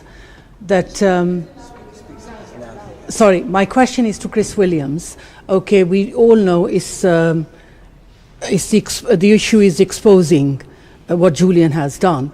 But is it also the fact that the exposure was to do with Iraqis, and had it been some other country or other nationals, the judiciary, the politician, the view or the attitude would have been different, more sympathetic? That we Iraqis, a million Iraqis or whoever were killed, so what are we talking about? It's just Iraqis, isn't it? I mean, apologies, I've got to leave to get a train, so I've got to get down to the station for 2 minutes past 9. I think just in general, to respond to all of those questions, our system isn't working. Parliament doesn't work. Our representative democracy is broken. The problem we've got is that our representatives on both sides of the chamber are not representing us. They're representing the 1%. And until we break this political duopoly, then it will remain that way.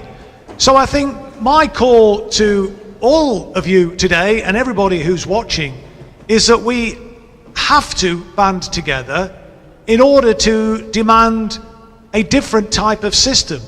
We need to break our representative democracy and replace it with something better. We need to replace it, in my opinion, with a participatory model of democracy. And yes, our judiciary is not working. The system that the comrade mentioned at the beginning isn't working.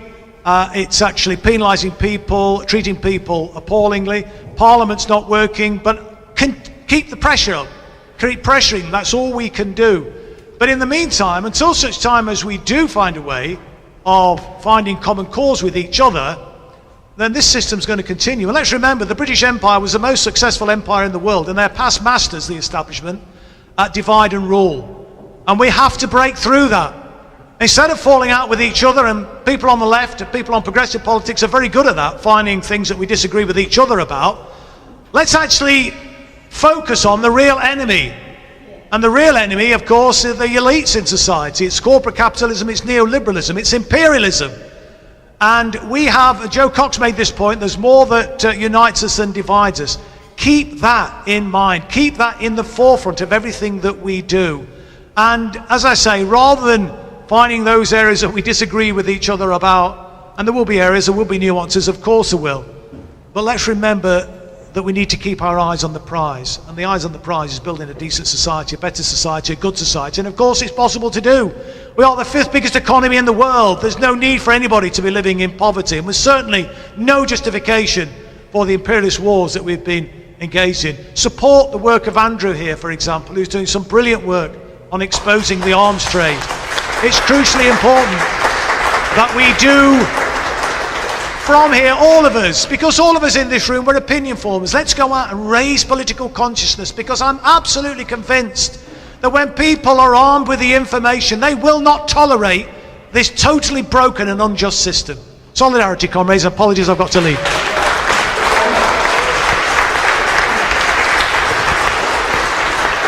Thank you.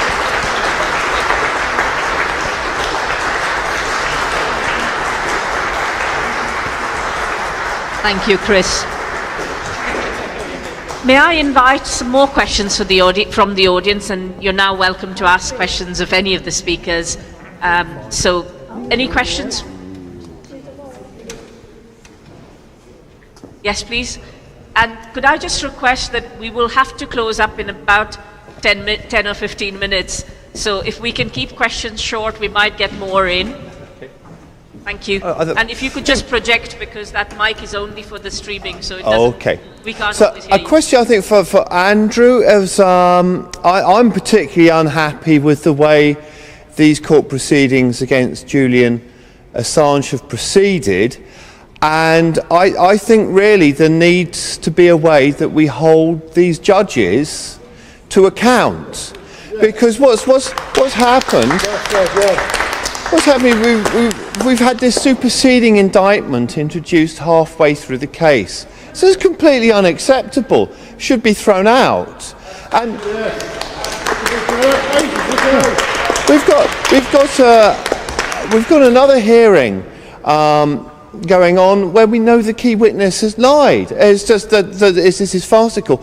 And I think these judges need to know that there are going to be repercussions. If they go on with this, they are committing a crime. They are actually criminal. And it's just like, they're not. Judges are supposed to implement justice. And then they're frauds. This is fraudulent. You know, how could we best hold these people to account? And so, in a positive way, so that people don't follow their example in the future, so we don't have judges doing this kind of thing in future cases. So that's my question. Thank you very much. Well said, comrade. We'll come back to Andrew for that question. Could I take a couple more?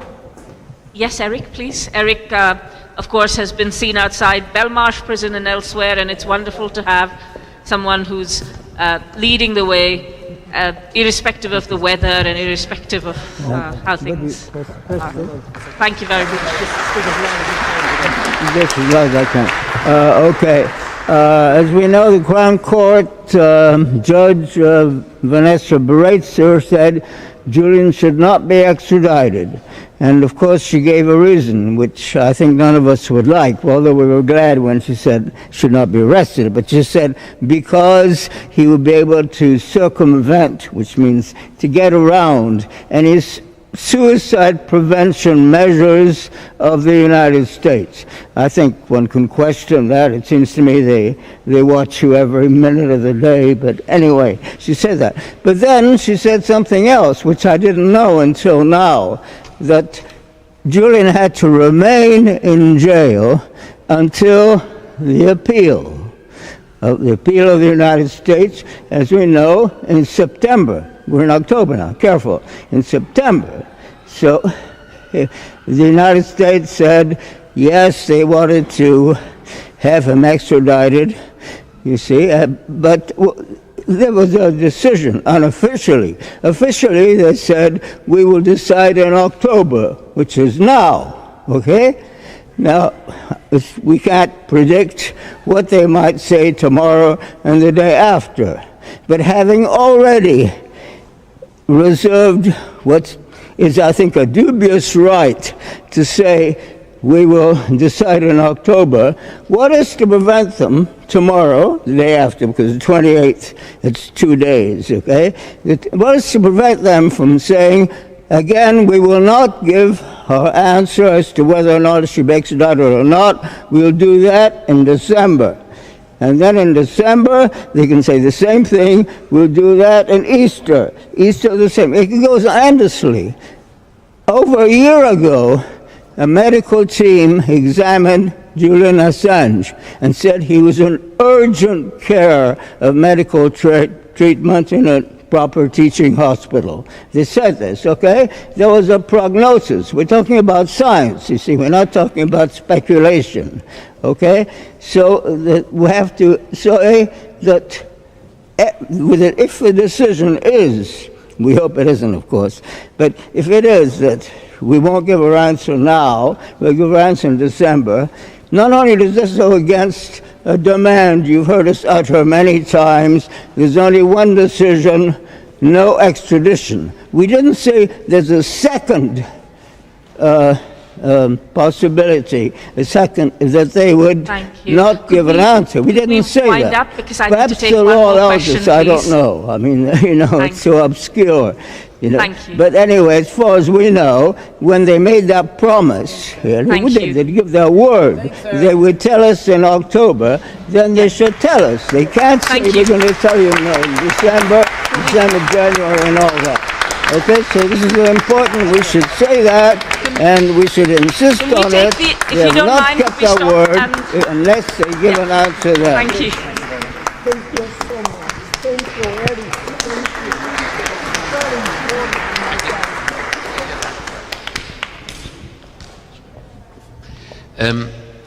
In terms of responding to the issue of holding judges to account, you know, in any struggle, you have to do things in parallel.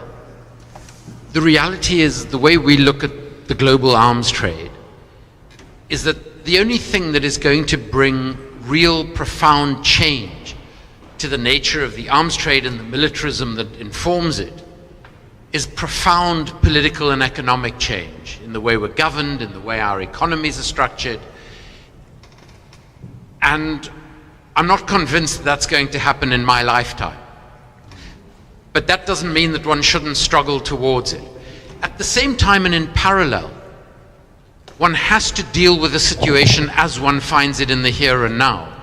So in dealing with the global arms trade, one can't ignore what is happening in Yemen today and trying to mobilize specifically around trying to stop the murder of innocent civilians by our governments.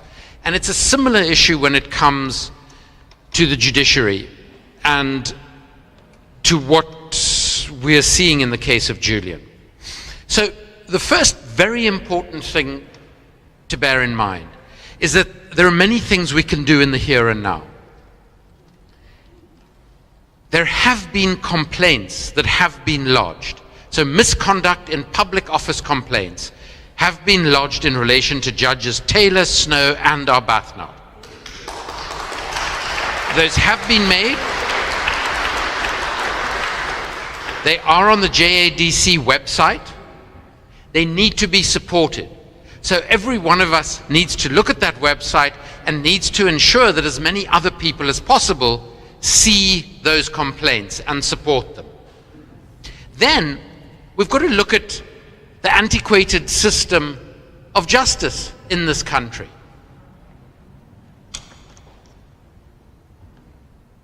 In South Africa, which, as I said, is by no means a perfect democracy, 27 years into its democracy, at least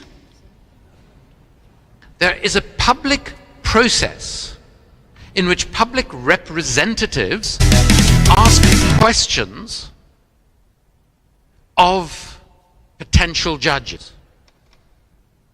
And the judges have to respond, and every South African has access to those hearings on television and or radio, which in rural areas is used far more than television. Now, I'm not saying the South African judicial system or the South African judiciary is perfect. But when I look at the way in which South Africa's constitutional court, with a very progressive constitution, let's say, has held the state to account, regardless of who constitutes that state, I actually think the United Kingdom could learn a great deal from it.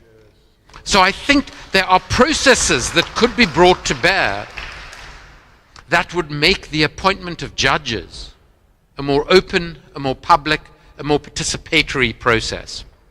But then, of course, the laws that judges are supposed to rule on are themselves very problematic. And we've heard how there are adjustments made to laws because of political developments, because of military developments like the so-called war on terror, etc., etc. And that comes back to what Chris was raising about the nature of our representative democracy. And I think, you know, there are many political analysts and thinkers around the world today who would say that the form of liberal democracy that is currently practiced in those countries where we live in liberal democracies is failing the vast majority of people in those countries. And I think we experience that in the reality that this, the 6th or 7th richest country in the world, has more food bank use than at any time since the Second World War. Now, the reality is our system of government and economics is failing if that's the case, at a very basic test. So clearly those who are being elected in our democracy, which, like the United States of America, is the best democracy money can buy. And let's not forget that. Those are the words of Greg Palast, the American journalist. I mean, I am represented by Sir Keir Starmer. Now, the reality is that as a constituency MP, before he became leader of the opposition, he was appalling. He has no politics, he has no principles, he has no ethics, he's a charisma-free zone, and he is remarkably divisive within his own party, within his own constituency. And when we tried to tell the broader Labour Party that, they still went ahead and elected them the leader. And everything we knew about him has come to pass. And I do wonder whether he is the most inept and abject leader of the opposition or leader of the Labour Party it has ever seen. So we've got to look at our political systems, but that's a big task. That is a long and a profound struggle, and we have to engage in it.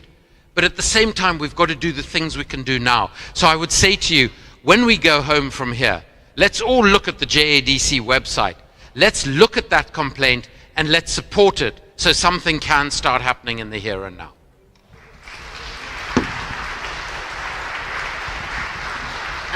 For the final comment of tonight, I realize there are a few other people who have raised their hands, and we'll try and take you, but because we are live streaming this and we have the room until a certain time, I'm going to invite Lowry to make some comments. But as long as the speakers are willing, and if you're willing, and as long as they don't chuck us out, you can stay and ask a couple of questions, but we will stop the live stream once this final comment is given. So there were a lot of very good questions there. I took from them a few points, really, and I just add to and enrich what was just said. The main issue seems to be that we are banging our heads against the wall, that the mechanisms that are given to us or are suggested to us to seek redress, to seek accountability, and to agitate for justice do not appear to work. And that's not accidentally. It's because they are designed to give the illusion that they work, but actually they fritter away the will and the energy of people that attempt to use them. And so the question that was asked so poignantly, what do we do next? What do we do next when the petitions are not heard, when the calls to our elected representatives for very reasonable requests are not met?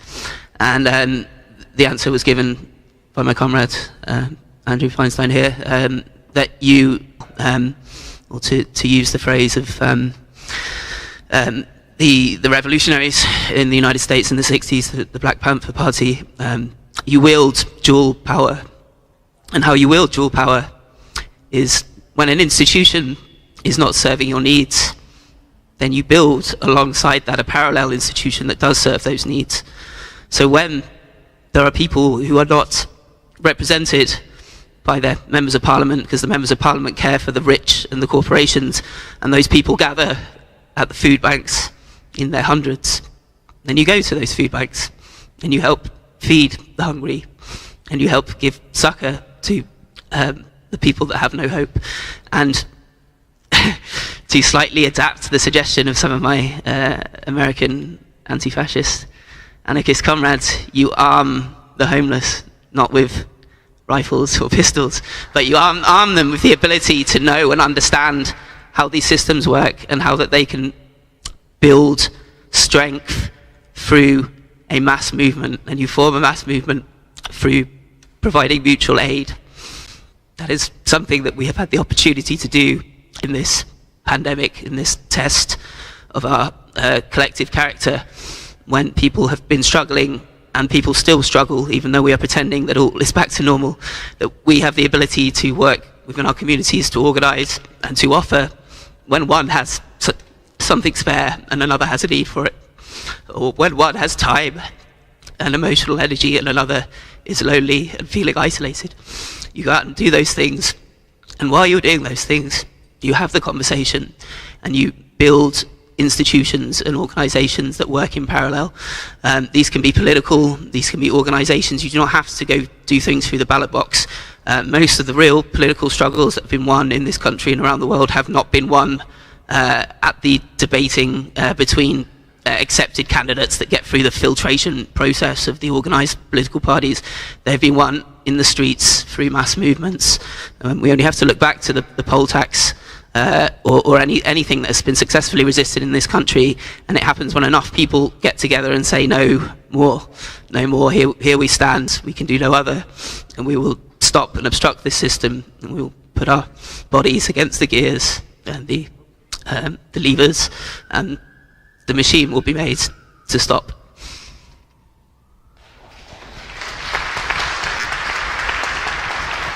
Thank you, Lowry. I'm being given a very clear sign that we will have to leave the hall very shortly. So please may I request you all to remember the bucket, because that will pay for some of our speakers' travel and the hire of the hall. And thank you all for being here, and thank you to those of you who streamed online, all the different activist groups and news organizations that are streaming and political organizations that are streaming. We're very grateful to you for your solidarity, and see you all tomorrow morning outside the courts. Thank you. Thank you. As we, there is one piece of news currently on its way. There is an art project that is being blocked at the border, so I will invite Patrick to say a few words about that. Thank you. So, good evening. I'm Patrick from Germany, and I'm in order here to bring you the Anything to Say sculpture. Maybe you have seen this. It's a big sculpture which shows Edward Snowden, Julian Assange, and Chelsea Manning. And I can tell you, we brought the sculpture from Switzerland to London for tomorrow. And my sculpture, no, it's not my sculpture, but the sculpture is blocked at the border from the British government. My driver is with the sculpture at the border since 8 o'clock in the morning and trying to come here to show us the sculpture. And at this moment, he has to unload the sculpture at the border and nobody knows what's going on. So you can see they're doing what they want. Ciao. Solidarity, thank you very much for what you're doing.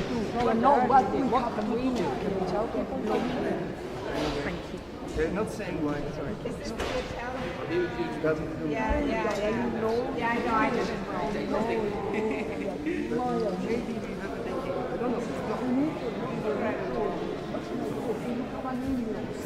No, you can't help the border.